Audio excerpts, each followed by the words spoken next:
Welcome back to the Tracy Take. I am Tyler with my brother Ryan. We're the co-host of the show.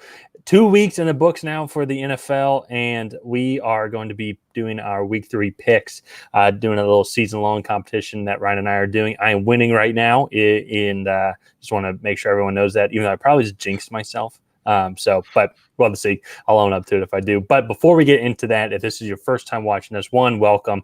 Thank you for watching our show. Hit that subscribe button. Also, like this video and share this video with your friends and fans. And then you'll be able to see also when we create new content. And Ryan, let's get into it. Let's do it.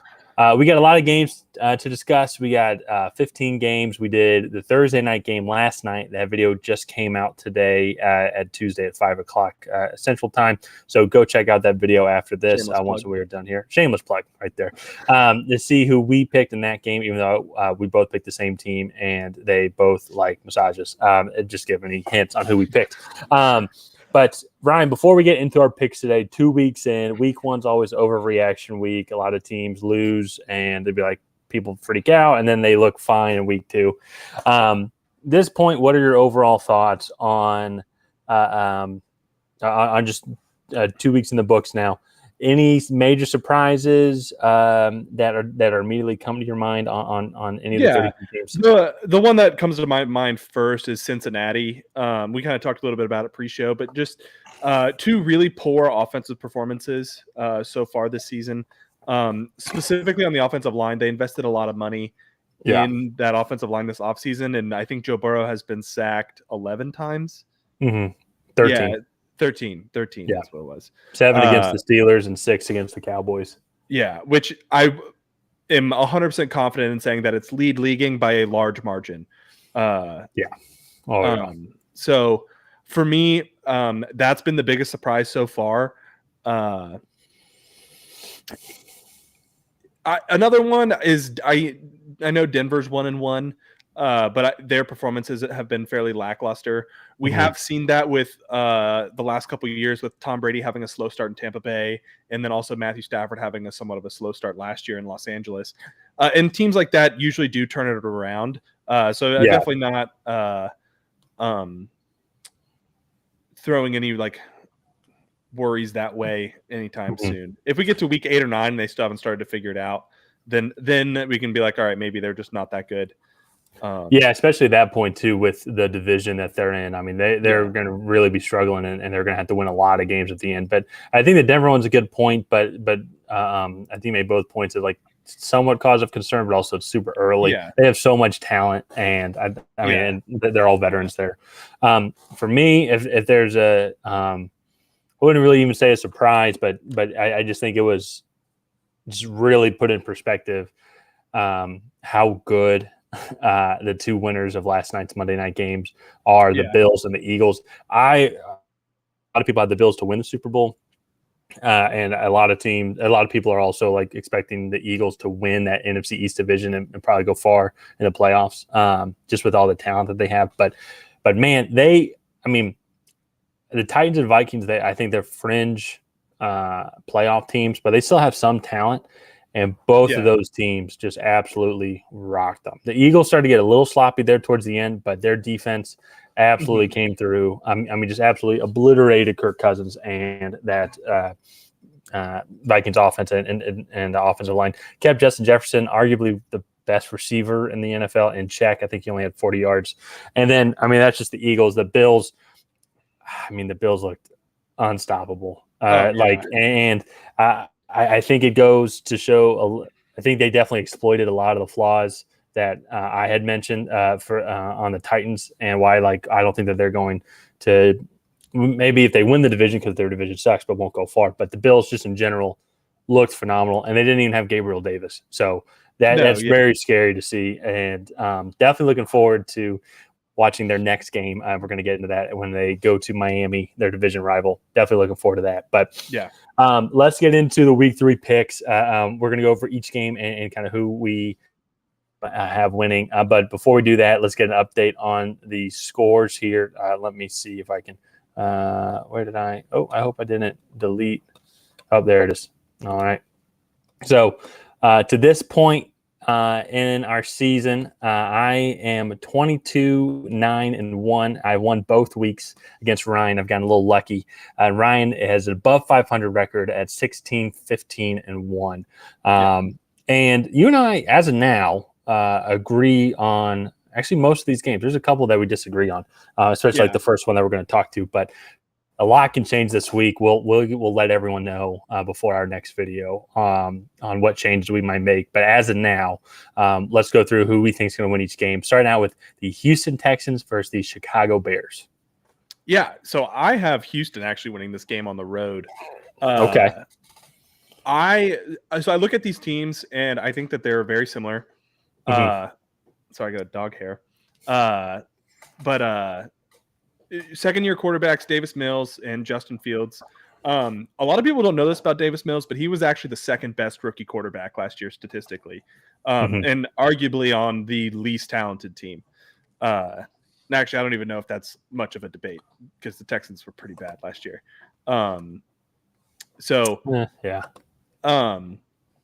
And then I think you look, offensive lines are both kind of rebuilding.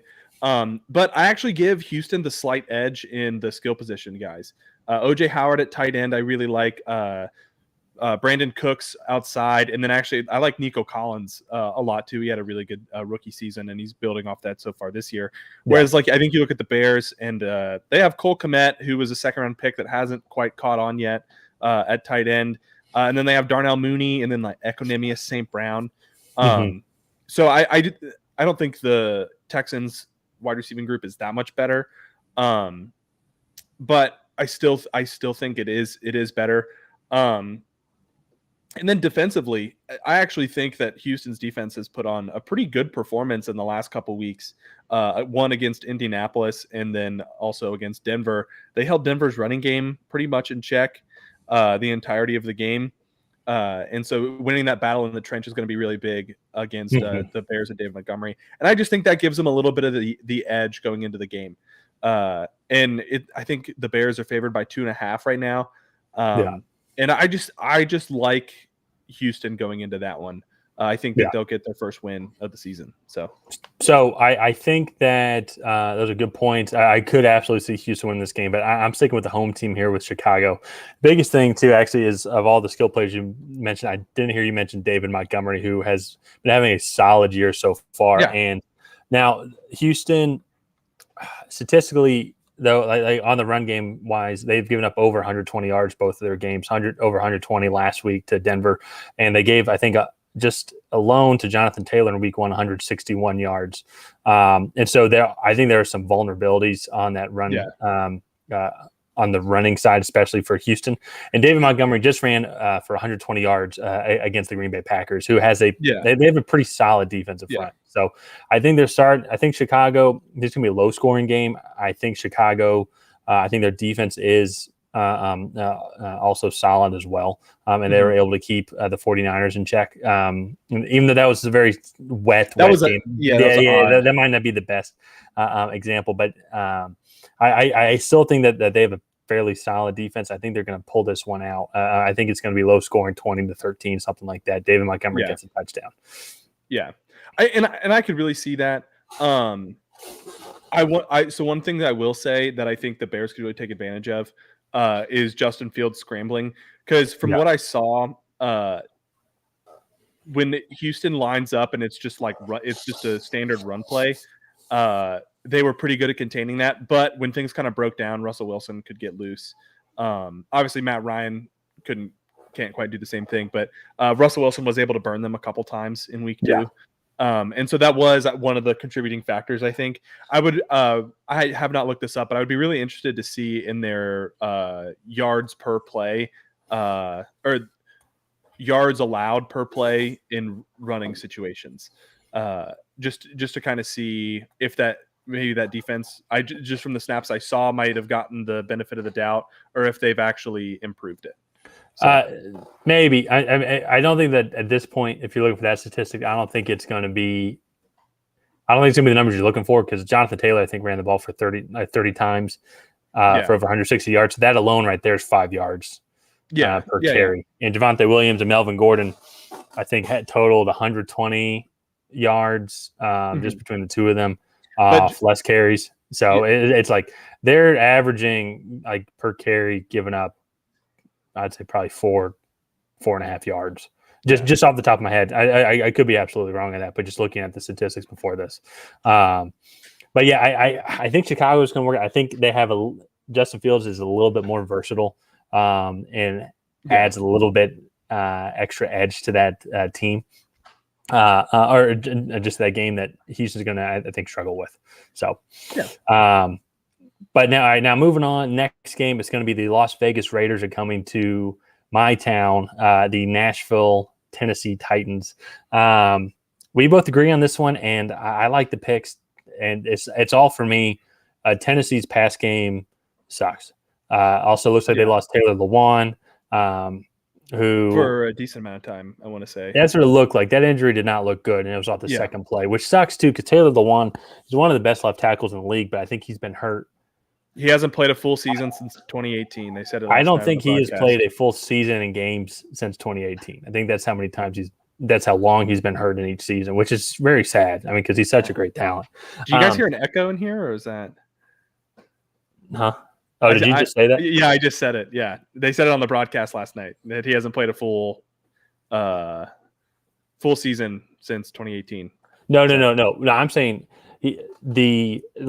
I don't think he's even played 16 games since 2018. Oh, yeah. I like, which would combine up to just one whole season. So yeah. So I was one-upping what you were saying essentially. No, but we both have Vegas winning this game, and the thing for me is Vegas run defense is okay. It's not. It's better than their pass defense, in my opinion. Yeah. But where Vegas is going to win this game is going to be how weak Tennessee's secondary is and how weak their passing offense is. I think passing the ball, both offensively and defensively, the Raiders, I think, are going to dominate this game. Yeah. I mean, we saw what Josh Allen did and the Bills, and now the Bills are way better than the Raiders. I don't want to say way better than the Raiders offensively, but I think Devontae Adams is going to have a game. They have a young secondary here in Tennessee. Then you have Hunter Renfrow. If he's healthy, I'm not sure. He took a big hit to end that Cardinals game. I'm not sure if he's going to be playing or not. But then you still also have Darren Waller. I think that they're just going to throw the ball. Derek Carr probably throwing 350 yards because another thing too, the Raiders cannot run the ball. The Titans probably best outside of Derrick Henry, best strength of their game is their defensive line, and Raiders have a good pass.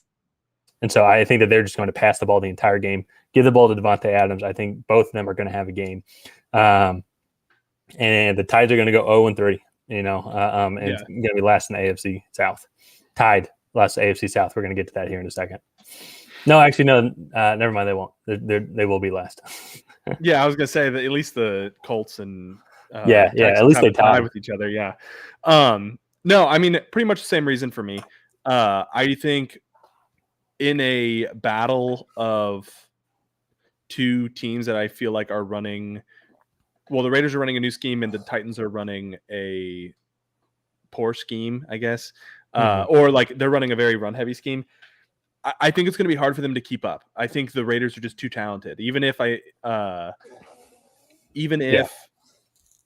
Tennessee can have consistent offense, I think Las Vegas can hit big plays to their receiving weapons and get down the field a lot easier than the 14-play drive that Tennessee is going to have to create to get a touchdown. Yeah. Even when Tom Brady was in New England and they could do that, that was still super hard to do every single time. Yeah. So you have to play a perfect game. You can't make any mistakes. Penalties, sacks, they're going to set Tennessee back a ton.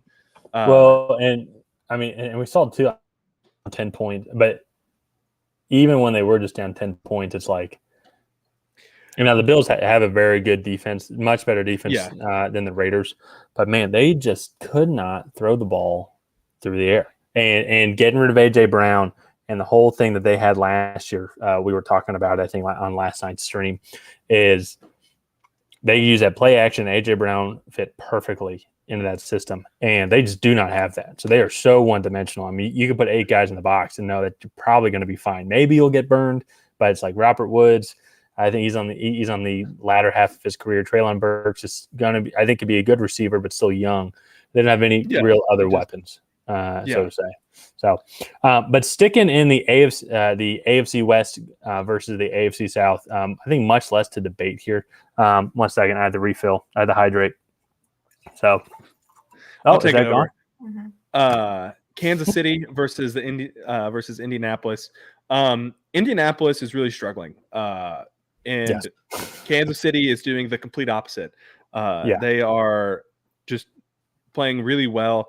I was actually really surprised by how well Kansas City has played, because I figured that they might have a little bit of a semi rebuild, just losing Tyreek Hill, and just kind of what all he brings. I figured that they would have to revamp a little bit, but Patrick Mahomes is playing extremely well. And one thing too, I want to say, and I'm pretty sure, does Andy Reid make the offensive calls or Eric Bieniemy, or both? I think it's both. I think it's a collaborative effort. Well, I would say props to them, because obviously, you have Patrick Mahomes. I mean, he's going to get all the praise, and he deserves all the praise. But props to them on coming up with some creative schemes to get guys open, to move balls down the field. Like, who was their receiver 84, the white guy, Watson or something like that? He's a tight end, Smythe, I think. Smythe Watson. No, it was like his last name, Justin Watson. No, it's Justin Watson. But they have a tight end that's also named Smythe. He is, but I'm not thinking of him. But you have this young receiver, and like he's a lot of talent, and they are just able to scheme guys open, and that play that he scored a touchdown on, where Mahomes just like flicked his wrist and the ball went 45 yards and he caught it. They have such a balanced passing offense. So many guys, not one guy is the primary target base. Everyone's getting 4 to 5 targets a night, really keeping the defense on their toes. Just a great job, I think, on that entire coaching staff. And then for the players and to execute it. Patrick Mahomes, I mean, like he's starting an MVP start to the season. Several guys are, and he's definitely up in the talks. And so, and now just going back to this game, because we both have Kansas City winning. If you don't have Kansas City winning, I mean, something that we don't. Even if Michael Pittman and Alec Pierce come back, mainly Michael Pittman, I still don't think the Colts come close to winning. Another thing too that I think is a little underrated about this Kansas City team is I think their defense has been playing fairly well also. Their defense has the huge advantage that is the Kansas City offense, and teams have to keep up. But they play right into it, right? They play kind of a off zone, and they let the offense come to them because, frankly, they know that they have to. So, and I think their defense has done a pretty good job so far. They definitely beat up Justin Herbert last week. And I just think with the way the Colts offensive line has been playing, I can't believe I'm saying that, but Matt Ryan is in for another tough week. So it's going to be rough. And I think I saw, what's the money line here? Let me see if I can look this up on DraftKings here real quick. That is the app that I use. This is not a sponsored show, but if they want to sponsor us, that'd be awesome. That would be great, actually. I live in a non-betting state. I can make the bets for you. We both have Venmo. That's fair. Yeah. The spread right now is only 6.5, which to me is crazy. I just think. For those of you who don't know, Tyler and I's father's from Indianapolis, and him and I were talking about this game, and he was like, the fact that it's only 6.5 is nuts. It should be 13. Like, I really do almost want to bet like $40. Like, that shows you how much I gamble with. But it's like, like bet what for me would be a lot of money. Yeah. Like you said, this is not a sponsored show. This is not a sponsored show. So nor do we give gambling advice. We can give we do give gambling advice. We don't recommend taking it. Yeah. I recommend doing the exact opposite of what we say, except in this instance where you should take Kansas City to cover the spread. Yeah. But I mean, at this point, there's not too much. I mean, let's move on to the next game, because these next two games, to me, I'm so excited to watch. I hope we get these in Nashville, even though I think we're going to get the Tennessee game unfortunately. I might have to go somewhere, see if I can stream this. But Buffalo Bills at Miami Dolphins. You can't relate to this, but I was texting a buddy of mine that I'm in a pick'em league with. I've never been so excited for a regular season AFC East divisional matchup than this game right here. Like Yeah. when Tyreek Hill went to Miami, we both talked about, okay, this could be huge. And then we saw it on Last Sunday. week. Yeah, we saw how explosive that offense could be, let alone Baltimore's defense sucked and did not really play well, especially in that second half. Yeah. But like Miami now, I like this is definitely for them. Like a lot of people are questioning, like, okay, like is this a spoof? You know, who's it going on? Like they beat New England, but they beat New England both times last year. You know, they barely missed the playoff the past couple of years. This is a statement game for them, and even if they don't win, but like let's say it's a 38-35, Bills barely win. Like it is. That's all people are paying attention to Miami, but this will put them metaphorically on the map. I would think this would put as a legit contender, I think, in the AFC. Yeah. Oh, damn it. I had a phrase that I wanted to say that I thought would have worked really well. But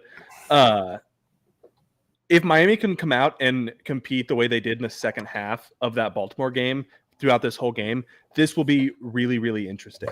Because I don't think Miami is going to be able to stop them, but if be able to stop Buffalo. But if Miami plays the way they did in that second half of the Baltimore game, I don't know if Buffalo can stop them. And granted, it all could come down. It all could come down to if that offensive line can stop Von Miller and that Bills pass rush. But frankly, even if they just do a few things to make that pass rush hesitate a little bit, like throw a screen out to Tyreek or Jalen Waddle, or just get outside the tackles a little bit, make that pass rush have to hesitate, man, that could open up a lot of windows down the field. Because if there is one weak spot on this Buffalo team, it's that secondary. It's not weak by any means. It's just the weakest part of that defense, I think, because that front, Matt Milano, Tremaine Edmonds, Von Miller, Jordan Phillips, that front seven is extremely loaded. So and it's actually just going to be the point that I was going to talk about, because we'll have to see. They're a little injury depleted right now as well, because Dane Jackson, who got hurt, taken off in an ambulance, can nothing major. Yeah, luckily nothing major. He has actually been released from the hospital, thank God. But also Micah Hyde as well. He left the game, it looked like, with concussion-like symptoms. We'll have to double-check me on that. But both of those guys, I assume Dane Jackson is out for a little while. Yeah. If Micah Hyde doesn't come back, they're going to have a young secondary that they can really take advantage of, and that would be something that Miami definitely wants to exploit. And one thing on the flip side of that, defensively, the Bills they can run the ball, and they were better at running the ball. And by running the ball, I mean like set running plays, like handing the ball off to Devin Singletary or Zach Moss. They're better than last year by a little bit, but still not threatening. When their scariest running is when they do the read options, or if they do a pass play, and Josh Allen only has one or two reads, and then he's the third read to go. That's when they're at the scariest running the ball. And so Miami, I think, can really honestly play to defend the pass, and then maybe have a QB spy. And so I'm really looking forward to watching this match. I think it's going to be a great I think it's going to be a great regular season game. That all being said, I know we talked about Miami. I generally have the rule of thumb when it comes to if I'm unsure to pick on who to pick on is young and up-and-coming team with a lot of potential versus the veteran proven team. I normally go with the proven team. Like, you have to prove to me that you're going to beat these guys. So I'm going to go with the Bills. I had Miami on our list. I had Miami down for a really long time, and I was just looking at MIA like over and over again. And it's like, I want to go with them, but they're going to have to prove to me, and I think the world, that they can beat Buffalo. Because Buffalo right now, I think, is the best team in the league.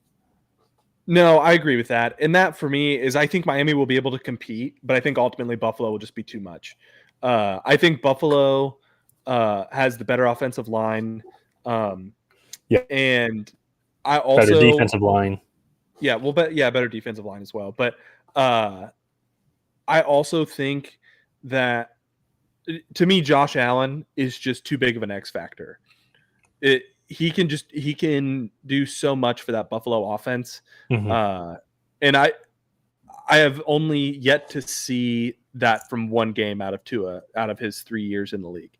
Yeah. So, well, I guess this is his third year in the league, but 2 years and 2 games. I've only seen it out of one game. So yeah, that for me is why I think Buffalo just edges them out. This is probably the upset game of the week, though. If there's one game where the underdog can truly win, it's this one, because it's also at Miami and it's still 95 and humid down there. So it'll be really interesting to see Buffalo down there in the fourth quarter.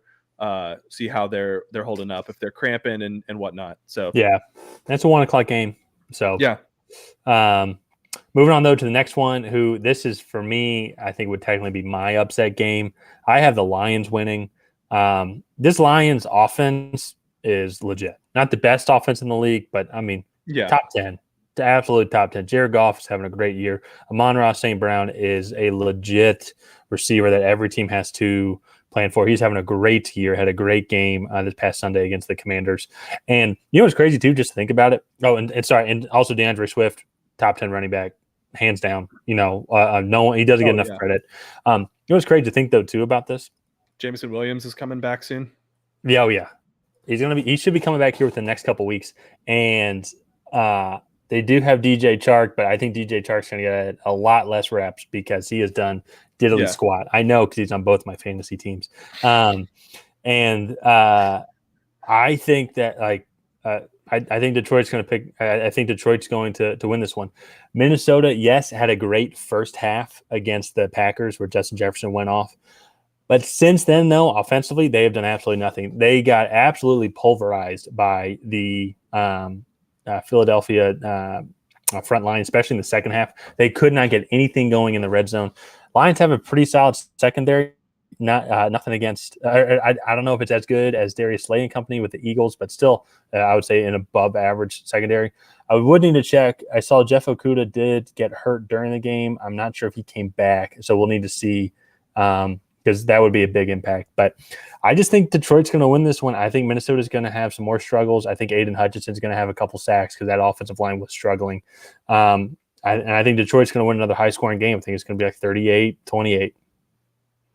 Yeah, it looks like Jeff Okudah left that game with cramping issues, just to kind of put that up.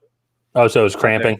Yeah, it was cramping issues. Okay. Yeah, because I know he tore his Achilles last year, right? Or is it the other? Yeah, he did. Oh, yeah. Okay. All right. I have Minnesota in this game. Kind of what you said about Buffalo in the Buffalo versus Miami game. To me, I think Minnesota is a proven team that can win these games, right? They're going to win the games I think they should win, and they'll probably lose to teams that are clearly better. For example, the Philadelphia game, like they just were outclassed in that game. And I don't think Detroit is quite there yet.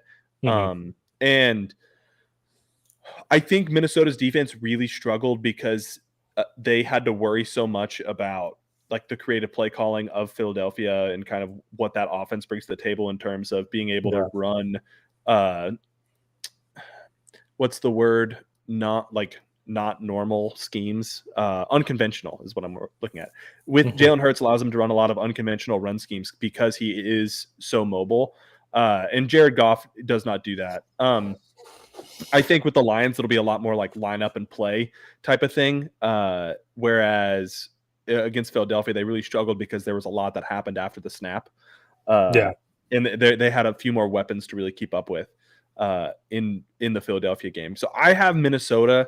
I will say this is one of the games that I am eyeing to possibly change my pick.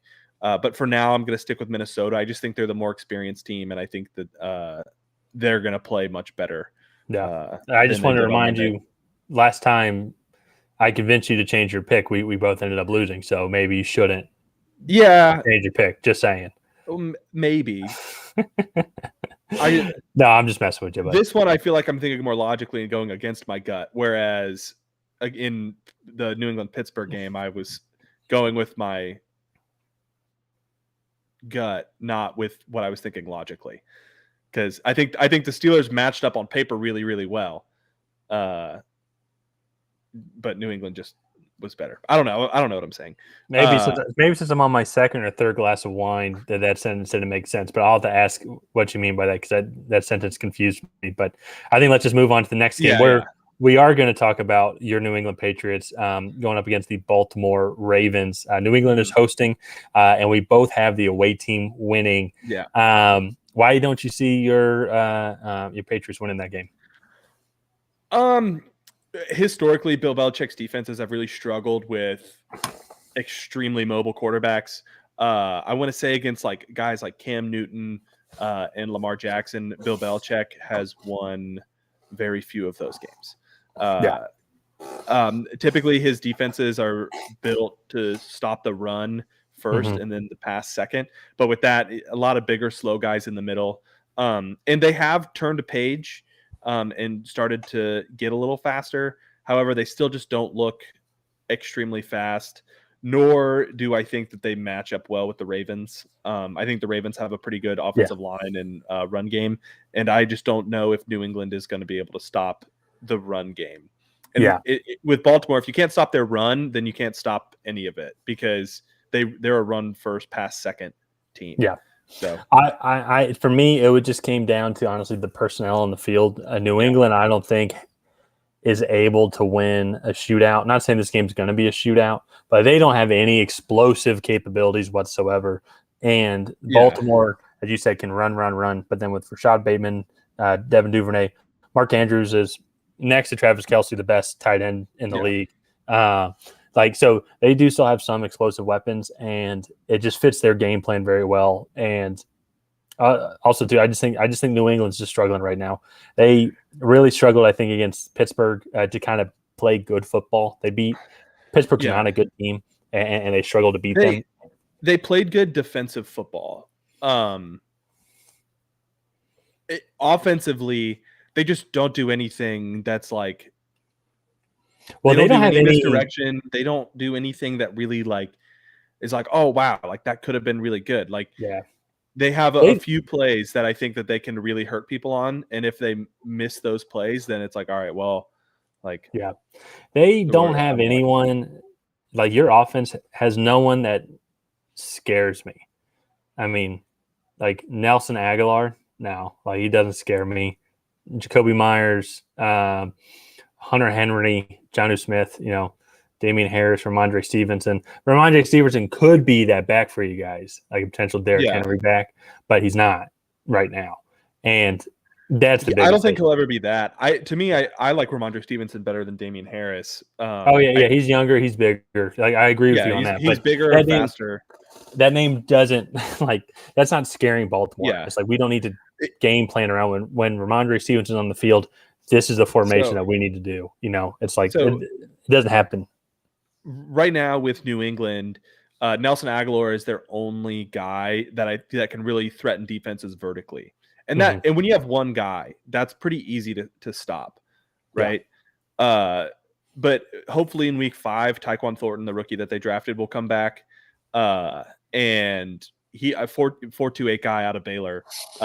Hopefully he adds some level of fear in defenses, and then if we can have 2 guys out there that are 4.2 and 4.3 speed, that will open up a lot underneath for guys like Jacoby Myers, Hunter Henry, and Jonnu Smith. But right now, defenses can play 7-8 in the box, and then it's just like, all right, well, like, we know you're not going to beat us deep.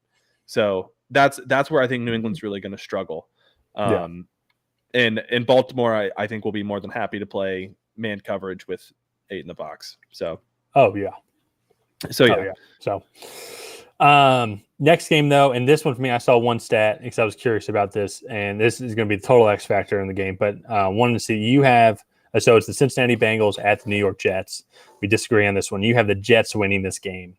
Yeah. Why? The Jets have a lot of weapons. Corey Davis, Garrett Wilson looks legit.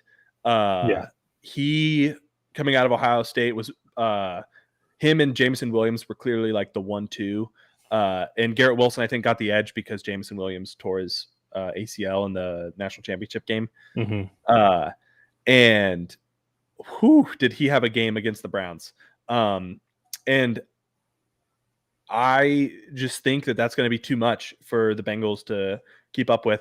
Robert Saleh plays a really aggressive style of defense that I think is going to play right into Cincinnati's weaknesses. Mm-hmm.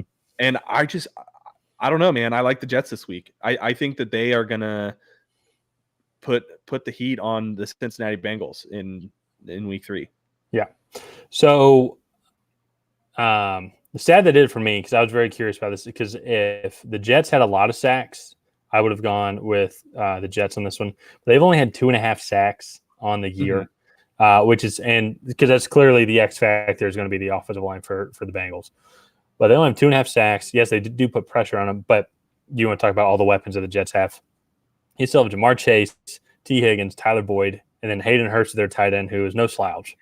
Then you have Joe Mixon, who is having a great season right now. Jets have given up a lot of rushing yards. Now, they have played the Ravens and the Browns, who are both run-first teams, but Joe Mixon can easily go put up 120 rushing yards against these guys, or against any team. And I think this offensive line is going to be a little bit better this week, playing against I don't say a weaker Jets team. That's not fair. The Jets, I think, have a solid defense. But I do think, though, that Bengals offense, I think they're going to explode. They're 0-2. I think they're going to get all their bugaboos worked out, and I think they're going to be putting up 35 points. Yeah, I mean, hey, Cleveland put up 35 points and they lost 35-36. So no, 30-31, but or 30-31. I mean, they should. Which, by the way, I want to make a quick shout out here. I saw an ESPN article and saying Chubb saying that his touchdown blew the game for the Browns, the one that's got him up 2 touchdowns, 2 scores.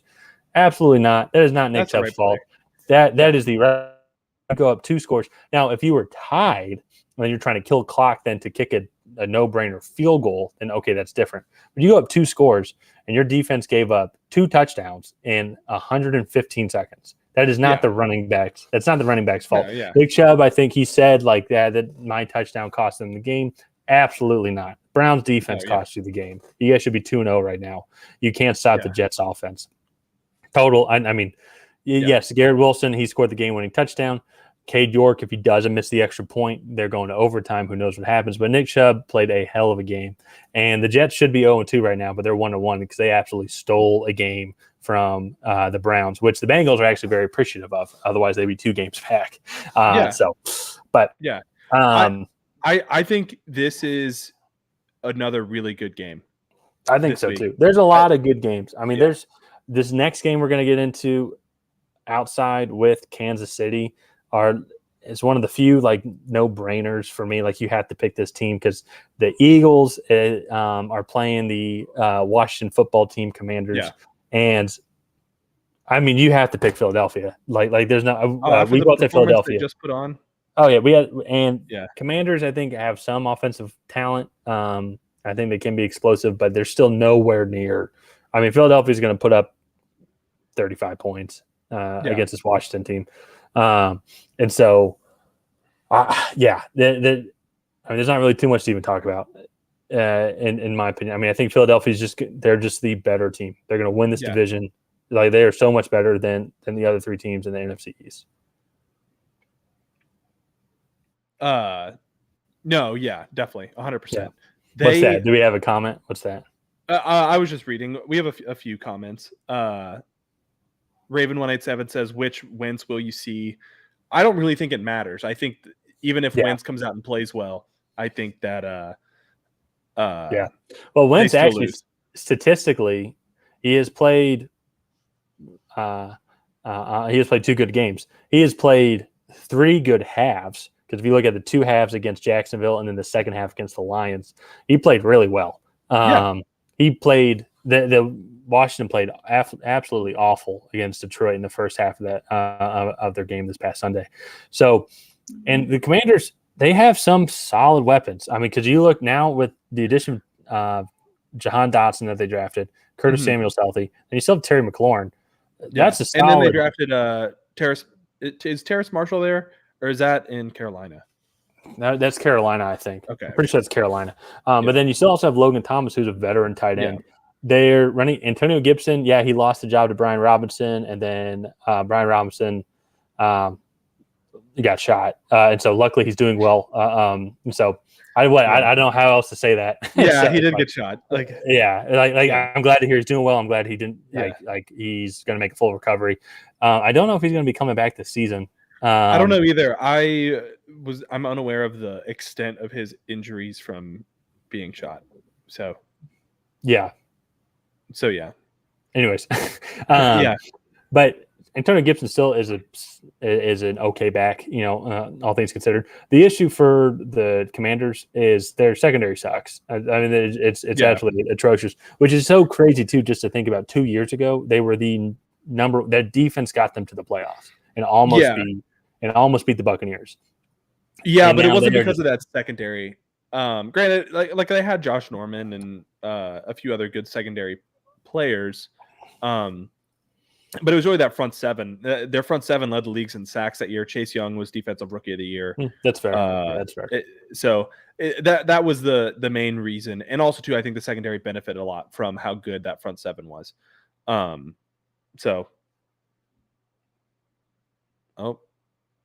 think we might have lost Tyler there for a second. Can you hear me? Yeah, I can hear you now. Man, Yeah. All right. Up next after Philadelphia, we have New Orleans visiting Carolina for an NFC South division matchup. You have the Panthers here, and I have the Saints. What led you to think that the Panthers were going to pull this one out? Oh, we lost you again there. Oh, here. Yeah. That's what she said.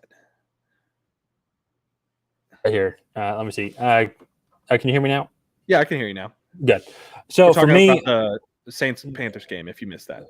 For me, yeah, the Panthers defense is actually fairly solid. The Saints defense is more than solid. They're really good.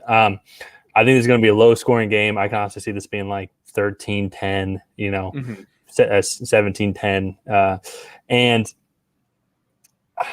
I think New Orleans showed their true lack of ability offensively, especially with Alvin Kamara. If Alvin Kamara plays, it's going to be a little bit different. But I think, if I'm not mistaken, he has fractured ribs or fractured rib cartilage, similar to Justin Herbert. And I think that's totally different for a running back to have that, because you're getting hit almost every play. QBs, no guarantees that you're going to get a hit, every single play at all. But running backs, though, if you don't get hit during the game, then you're having a career game. And so I think it's a little bit different for Alvin Kamara. So if he doesn't play, and that kind of has me in towards this pick. I also think too, neither team's really that threatening. I just think Carolina's going to pull this one out. Don't really have too much more outside, like just a gut instinct. Carolina, I think they have lost 2 close games. They should have beat the Browns, but then Cade York made a 58-yarder, 55-yarder. They played well against the Giants, so I think the Giants are getting pretty good. And so they've competed in these games, even against the Buccaneers, and even also then too against the Falcons. The Saints haven't really looked good. Their defense has looked good, but yes, the Saints won that game, but that was just because the last 10 minutes the Falcons kind of they started playing prevent defense, and the Jameis Winston and that offense just started reeling off yards and touchdowns. Yeah. I really think that the Saints offense is struggling. So that's why I'm just going to go with Carolina. Yeah. I think the Saints offense might be struggling a little bit. But I still have a lot of faith in that offensive line. I really like the veteran presence of Michael Thomas. I know he's not the 144 catch guy that he was 3-4 years ago. Yeah. So then going back to me, Jameis Winston is not the guy for the Saints. Right? That's where I think that's going to be that's the biggest bugaboo for me. Yes, the offensive line's good. Alvin Kamara plays. I don't think Baker's the guy either, though. If we're going to no, play that, yeah, no, but even then, Baker doesn't make the stupid mistakes that Jameis does. Yeah, no, I will give you that. He's a better game manager than Jameis Winston. Yeah. And for me, I think if Jameis Winston can manage the interceptions, I think that the Saints have a huge advantage with their defense. I think Marshall Lattimore can take out DJ Moore, Robbie Anderson, whichever one they really want to, and then they can double the other. And kind of play that advantage. Because I don't think Baker's really going to hurt you on the ground in the NFL. Also, I think the Saints probably have the better pass rush. And just defensive front as a whole. So I'm going with the Saints on this one. I just think that they're the better team, and I think that they have the better defense. And in a low scoring game, I'm going with the better defense. Okay, so I like it. No, I like it. And so yeah, I can see either one of these teams winning. So I just went with Carolina. So, but that's going to do it for the first round of games on Sunday. Now moving into the afternoon games, we're going to have one. It's another potential upset here, especially also dependent too if the QB plays. But it's going to be the Jacksonville Jaguars versus the Los Angeles Chargers. As of now, we both have the Chargers winning. I need to look up who is the Chargers backup quarterback, just in case. It's not David Blau, but it's somebody. That's a tough one. Chase Daniels. Chase Daniel, that's who it was. Because he got one play last week. David Blau and Chase Daniel both played in Detroit at one point. Yeah, so that's why I got David Blau. So for me, I think if Herbert plays, actually, even if Herbert doesn't play, I still think the Chargers win. I just think that there's a little too much talent, especially and also defensively. I think they're going to be able to keep Jacksonville in check. Jacksonville has a lot of talent. I think they have a lot of potential. I just think the Chargers are just going to pull this one out either way. Yeah, if Justin Herbert plays, I'm definitely keeping my pick as the Chargers. If he doesn't play, I'm going to reevaluate, but I still will consider the Chargers. So for now, I'm just going to pretend that Justin Herbert is playing. But like you said, I think the Chargers just have too much talent. Even without Keenan Allen, they still showed the ability to move the football in the Kansas City Chiefs game. And frankly, if it wasn't for a really ill-timed miscommunication, the Chargers probably win that game because who's their tight end?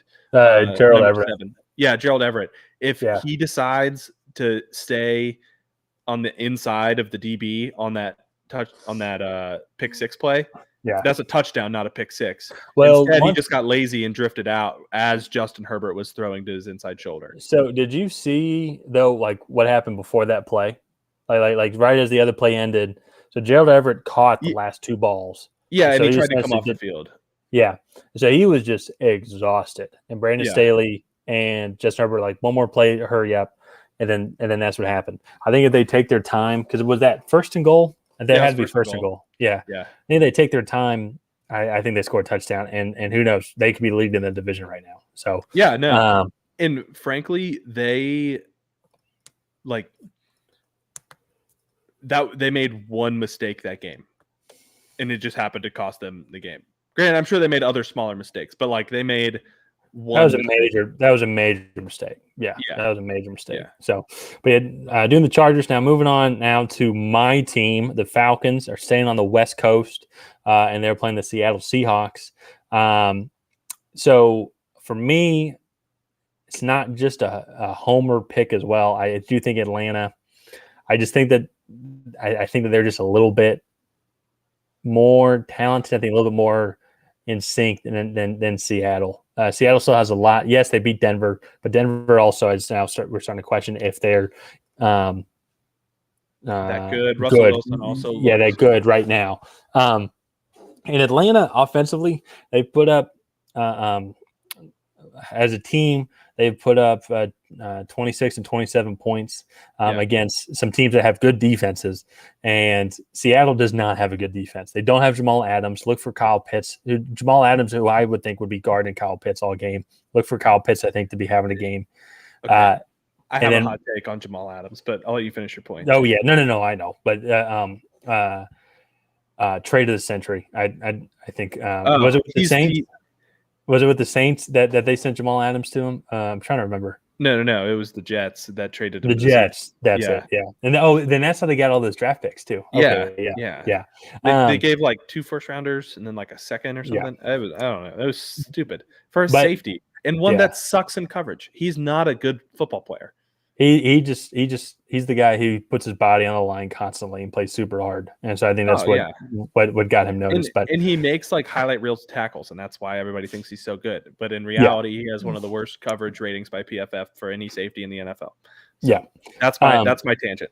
But just the reason why I think Atlanta's going to win is still now their offensive line is still struggling, but so is Seattle's, and the defensive line for Atlanta actually isn't that awful. Grady Jarrett leading the way. And then also in coverage, they still have AJ Terrell in company. So I think they're going to be able to kind of lock down DK Metcalf. Geno Smith, I mean, I would rather have Marcus Mariota than Geno Smith personally. And so Marcus Mariota actually isn't having a horrible season. And this is where you're having a dual threat quarterback, a guy that can scramble out of the pocket and run, does open some things up now for the Atlanta offense that they have not had since Michael Vick. So So I just think Atlanta's going to win this one. That being said, I can also see Seattle winning, but I don't get to pick Atlanta to win that often, so I'm going to go with it. I think Atlanta's the better team in this situation, and I don't think I will say that very much this season. No. And I just think Seattle sucks. Like their roster is so devoid of talent. Yeah. Well, I want to say, I mean, DK Metcalf. You put DK Metcalf on a good team. And I mean, so and I'm cherry picking, and I apologize. Yeah, I was going to say DK Metcalf, maybe Tyler Lockett. He's a little bit older. I mean, he's a good receiver. But yeah, that team in general is just not that good. Actually, honestly, the fact that the Broncos didn't just kick the crap out of them is kind of surprising. It was a fluke game. It was week 1. Russell Wilson got caught in the light of playing at his home stadium away for the first time. Another thing, too, going to that game as well, you know how lucky Seattle got? Like the last time I think a team fumbled twice on the goal line. It was 1990 or something, or like 1988. I thought it was later than that. I thought 70s. But either way, a very long time. It shouldn't have been a game. Denver should have won that game. And then every time easily. Denver – I don't think Denver scored a touchdown in the red zone. I don't think. No, they didn't. Their one touchdown came – was Jerry Jeudy. Yeah, was the Jerry Jeudy bomb. Yeah, it was the Jerry Jeudy bomb. Yeah, so. And then other than that, it was 4 field goals. So I don't think Seattle's really that good. I think Atlanta, even honestly against the Rams at times, showed they can kind of methodically move the ball down the field. They have some talent there. Drake London's starting to come into his own a little bit. Kyle Pitts, still Kyle Pitts. And then you still have Cordell Patterson as well, who Arthur Smith loves to use in this offense and can get him the ball in many different ways. So,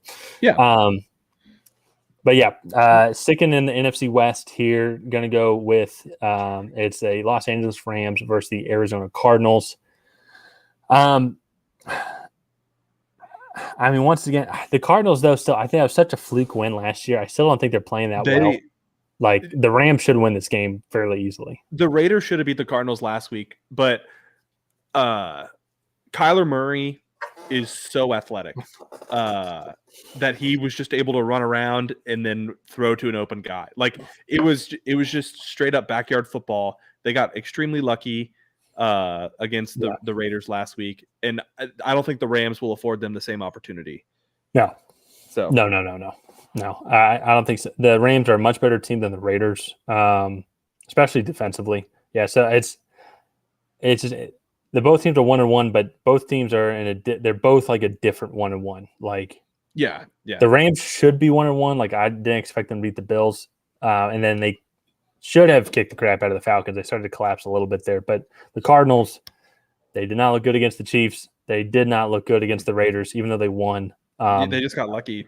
That was one of those, like when people say did the Cardinals win the game or did the Raiders lose the game? Yeah. The Raiders lost the game. No, they lost the game. Definitely lost. So, and now moving on to the last game of the Sunday afternoon. I'm sure this is probably going to be the Fox NFL Sunday game of the week. Tony Romo will be calling this game for sure. Tony Romo, he's my favorite broadcaster. Oh, he is. I love listening. He's good. Yeah. I hated him as a quarterback, but he's a really good announcer. He's a very good announcer. Whenever he's watching, I just want to watch him just analyze football. He's very entertaining. But Green Bay Packers versus the Tampa Bay Buccaneers. I will call it now. This absolutely could be one that I change. I'm still going back and forth on this. Mike Evans is for sure suspended for a game, which is a huge deal, absolutely huge deal, because he is by far their number one receiver. We don't know if Julio Jones is going to play, Chris Godwin. They did just sign Cole Beasley, but, I wouldn't consider that too much. They don't really have legit. Do you think they're going to sign Antonio Brown? No, oh God, no. No. This is where if Antonio Brown didn't do wasn't Antonio Brown? What he did. This is an Antonio Brown game. I would say 200 yards, 3 touchdowns. He would go off. Yeah. But anyways, they have to sign Cole Beasley now. Yeah. Okay. They have to sign Cole Beasley. Cole Beasley is a fantastic slot receiver. He's just 34 or something. But I also have the Buccaneers. This to me largely depends on the wide receiving group that is able to play for the Buccaneers. Like you said, Mike Evans is definitely suspended. Julio Jones and Chris Godwin could potentially both play. And if they do, I think that Tampa Bay wins.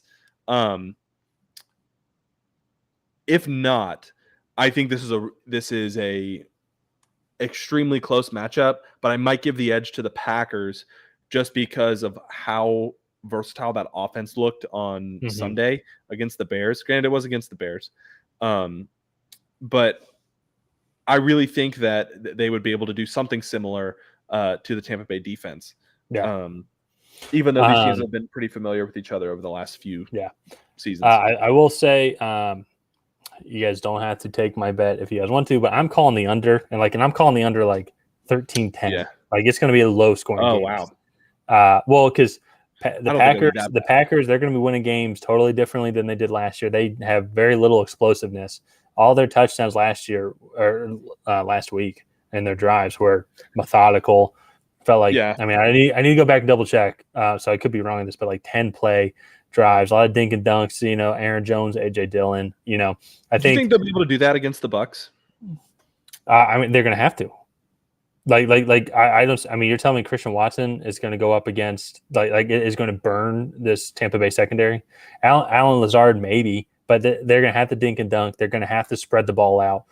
Last week the Packers, I don't think any Packers receiver had any more than either 4 receptions or 4 targets. I'll have to double check, but they spread the ball out a bunch, and it's a different brand of Packers football than we're used to seeing. With Devontae Adams now not there. Let me look up and see here because I want to make sure I got that right because I was listening to Rodgers today on Pat McAfee show. Very entertaining. Everyone should go and listen to that on Aaron Rodgers Tuesday. Let me pull this up here on these stats. There was just targets. Sammy Watkins, Aaron Jones, Randall Cobb. Reception-wise, they all led the team when receptions with 3 each. Watkins led the team with 4 targets, so they spread it out a bunch. There was only 25 passes. Now, they didn't have to pass the ball a bunch because Aaron Jones and A.J. Dillon ran for 193 yards. Yeah, 193 yards. Destroyed them on the ground. It's going to be a different brand of Packer football, but that's why I still like the Packers to potentially win the NFC. And I think did I have them going to the Super Bowl? Yeah, I have them going to the Super Bowl because you still have Aaron Rodgers and company going up against. Yeah. I have them beating the Philadelphia Eagles in the NFC Championship. I might have to change that. But they're so great and offensively and offensive minded. They can just manage a game and beat these teams in so many different ways and figure out how to beat them. Yeah. That being said, that they're going up against Tampa Bay. So I was gonna say who also does the same thing. they're also the same thing. But Tampa Bay, though, if they have the receivers, is way more explosive. Yeah. I'm definitely going to pick the running backs to just have huge games, absolutely huge games. Yeah. Oh man, Leonard Fournette too. That's going to be a big running game for me. If you let Tampa Bay really get that running game going, I think that's when things really start to get bad for the Packers, because if Tampa Bay can get the running game going, that opens up the play action pass for Tom Brady, and that's when he starts hitting guys on those intermediate 10 to 15 yard crossing and out routes that really just start to burn defenses. So for me, I think it's much more imperative that Green Bay stops the run. And frankly, if the Packers want to come out and run the ball 35 times like they did against the Bears, that would be okay with me if I was the Bucs, because I don't think that their wide receiving group can keep up with the Bucs, even as depleted as the Bucs is. So wait, I'm sorry, saying so if you're the Bucs, you want them to run the ball 35 times because they can't keep up with the Bucs receiving core? Well, because they won't be able to keep up with the Bucs offense. If Julio Jones and Chris Godwin play. Oh, okay. Because Bill Belichick did that for years in New England with Tom. Is like, all right, fine, we just won't let you pass, and then like we know eventually we'll be able to stop you, and all we have to do is hold you to field goals pretty much the whole game, and then like we get 2 big plays, and then we're still winning. Yeah, that for me is the strategy for Tampa Bay. Yeah, I definitely think, because when you look at the NFC Championship game from a couple years ago, I definitely think that this is going to be a totally different matchup than what it was. Like it was like every play felt like it, like each team could have an explosive touchdown play, and this just does not have the vibe, especially with Mike Evans not being there. As of now, still Tampa Bay leading. I will definitely let you know, and we'll let our one fan know. If we actually have 4 people watching right now. So really, yeah, awesome. If you guys haven't, go ahead and leave a comment. We'll try to respond. Yeah, leave a comment, social security number, address, all the stuff. Credit card information, Amazon account. Well, we'll take it all. So. What if YouTube, like just with us saying that, YouTube just stopped the video and ban? Who cares? That'd be funny. I was gonna say it'd be worth a shot. It would be worth a shot, right? Yeah. Up next, though, let's get back onto football talk. San Francisco versus Denver. We both have San Francisco. Yeah, I noticed that too. Also, this is the Sunday night matchup. How much of this is we trust San Francisco, and how much of this is we don't trust Denver? Well, okay. That wasn't my thing. My thing was, if Trey Lance is playing, do we have the same picks? No. Yeah, I don't either. I trust Jimmy Garoppolo in San Francisco way more than I trust Trey Lance in San Francisco. I was watching the Monday Night Countdown last night before the Titans-Bills game, and RG3 and Booger McFarland got into an interesting debate because they were both saying the right thing. They were both saying correct statements, but it was like from a different point of view. RG3 was like, this hurts the 49ers because of their long-term goal, which I agree with. But then Booger McFarland is like, they're a better team this year with Jimmy G, And I agree. We know exactly what they're going to get with Jimmy G. And Jimmy G can go and throw for 300 yards if he wants to. They don't have to, like, the way Shanahan builds that offense, like, they do not have to go and do that. And he rarely does, but he can. But everything goes through Deebo Samuel. George Kittle is out. So that's going to be a big loss. I do have Brandon Ayuk, who's picking some things up. And San Francisco, I mean, Kyle Shanahan is arguably the greatest offensive mind in the game. And he's able to scheme up offensive plays and offensive drives. And this is going to be a low-scoring game for sure. I don't see Denver putting up 35 points against them. Also, too, I saw Jerry Jeudy left the game last Sunday with a shoulder injury. We'll have to see how he does this week if he's going to come back. I read that there was positive news from his and that's good. His medical stuff, but that doesn't mean he's going to play. Yeah. So I like San Francisco in this matchup a lot. I think that they're going to match up pretty well. Yeah. On the offensive side or on their defensive side versus Denver's offense. I think they're going to get after Russell Wilson and be able to play pretty good coverage. So another thing as well, and I normally don't have this as a reason because a lot of times, if you're an NFL coach, you have so much experience coaching in game, but just with what I've seen with Nathaniel Hackett and some of his game management decisions, and also just first time head coach, he's going to make some mistakes. Kyle Shanahan, I want Kyle Shanahan so much more than I want Nathaniel Hackett, especially game planning, calling plays. So I also give that as a big edge to San Francisco. No, 100%. This though, it's still I still have San Francisco. I think they're going to win. I would not be surprised if Denver pulls this off if it's like 21-17 or something like that, or 24-17, and they end up winning this game. Just because it's still Denver has a lot of talent on that team. But I just think San Francisco is more established. So we still have not seen Denver play well at all. They've only put up 16 points in both games, and that's not good. Yeah. They've only put up 16 points in both games against two teams that are going to be picking in the top 10 for sure. Yeah. This next NFL draft. So, but moving on now to an NFC East Monday Night Football matchup, always fun. You have the Cooper Rush-led Dallas Cowboys going up against Saquon Barkley and the New York Giants. One of these teams is 2-0. It is not the team that we all thought would be 2-0 at this point, and that is the New York Giants. I'm kind of liking the Giants stock, man. I think that they're playing good football. I like Brian Dable. Yeah, and so they play like a hard-nosed type of football that we haven't seen the Giants play since, 10, 15 years ago. So I like what I'm seeing from them. Saquon finally looks like he has an offensive line that can run block, which it's crazy to me. It took them 5 years to be able to do that, but it's, I guess, better late than never. So, man,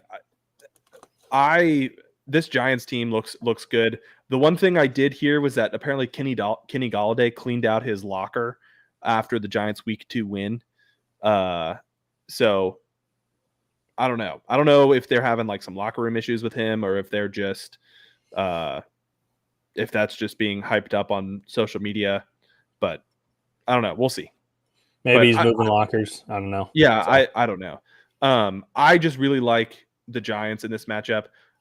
Cowboys got lucky last week. Let's say it how it was. They caught a Cincinnati team, I think, pretty well off guard. So I think they got lucky, and I think that the Giants are playing a much better brand of football right now. So yeah, I also think too, going with the Cowboys is Cowboys came out hot, but then if you look at that second half, that offensively didn't really do much, and then defensively they also now of course Bengals offense is I think a lot more potent than the Giants offense, but they are going to be I think Bengals were able to show some of their weaknesses. Yes, they did end up winning the game, but they also could have easily blown that game. And I think the Giants going on the road is going to be totally different. I just see the Giants pulling this one out. I think they've been playing a little bit better brand of football on both sides of the ball. And I think the Giants are going to win this one. But this is and this is going to be like kind of my final thought because we've gone over an hour now. But this is one of those. It's like if Dallas does win this game, like if it's a blowout, that would surprise me. But if Dallas pulls this one out, it wouldn't surprise me. Not as much because if Dallas is super good, but just because it is also still the New York Giants. You know, they're starting to play good football, but maybe they're going to have a setback week. Same thing. Also with the Sunday night game, San Francisco. Now Jimmy G's back. Maybe he's going to have. It is now his job for the rest of the year. Like he wants to go win a Super Bowl. Maybe maybe he just has a rusty game or something like that on this first night Sunday night, or maybe Denver figures it out. So this week picking wise is super tough. There's only I would say 3. Kansas City, Philadelphia, and Chargers are maybe not even the Chargers. There's Chargers 3 with Justin Herbert, I think so. Yeah, I would put the Rams in there. For me, the Rams is a pretty easy pick because I think the Cardinals suck. Yeah, they They do, yeah. So, but I mean, like no doubters, 3 to 5, because I'm also going to include Baltimore in there as well. So I actually don't think Baltimore is that. I don't think it's that easy of a game. I think that one is like a 27-21 type of game. okay, Where New England, it's probably 27-24. New England scores a late touchdown. Like 27.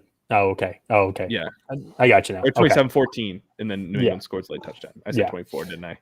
Yeah, I was like, I'm doing Yeah. the math in my head. So, Yeah, but 27-14, New England scores a late touchdown. but there's so many of these games like that could go either way. Houston, Chicago, Tennessee could be super upset, and Las Vegas is still just not really playing well, and they can come in and win that game. So it is just going to be so many games are very close games. It's a tough betting week this week. Very curious to see what our records are after these 16 games. I know we're 10 minutes over our projected time, but even the Thursday night game, I think the Browns are very clearly favored. But that's a division matchup that you just never know how it's going to play out. Those games are always a crapshoot in that division. Well, and there's a big difference too. So, like, look at the Bills and Philadelphia and how, like, they are a great coach team. Yeah, they have great leadership coming from Jalen Hurts, Josh Allen, and you have the veteran offensive line for Philadelphia, veteran offensive line for the Buffalo Bills, stud receivers. Like, these are all veteran teams. You go look at the Browns and, like, they have Nick Chubb and that offensive line. Then they do have Myles Garrett on the other side. But when it comes to their quarterback and some of their receiver options, still not big threats. Like, they're veterans, but they could still have an inconsistent game. Now everyone can, and Tom Brady has inconsistent games, but when there's a Tom Brady led team, just as an example, they are prepared for that game. Oh yeah, and so that's why, like, if Pitt comes in, and that's still a Mike Tomlin coach team. If Pitt comes in, like, and Mike Tomlin has the perfect game plan against Cleveland, that wouldn't surprise me either. Oh no, not at all. Yeah. And so that's it. There's a lot of really close games this week. I'm really excited to see how our picks kind of pan out. Yeah. And we can talk about that next Monday after everything kind of plays itself out. So yeah, because you need some help. I have a 6-game lead on you. I've won the past 2 weeks. Well, all right. Don't get too cocky now. It's a long season, buddy. Oh, I know. So enjoy it while I can. So before we go, though, what are some of our comments? Let's read some of our comments. So, Delusional Patriots fan says, hopefully Dabble can improve Daniel Jones's decision making. There's a discussion about that. Hopefully, I guess I don't know if Dabble can really do that. I guess what he could do is just make it easier for him to get through his progressions and hopefully find the right guy.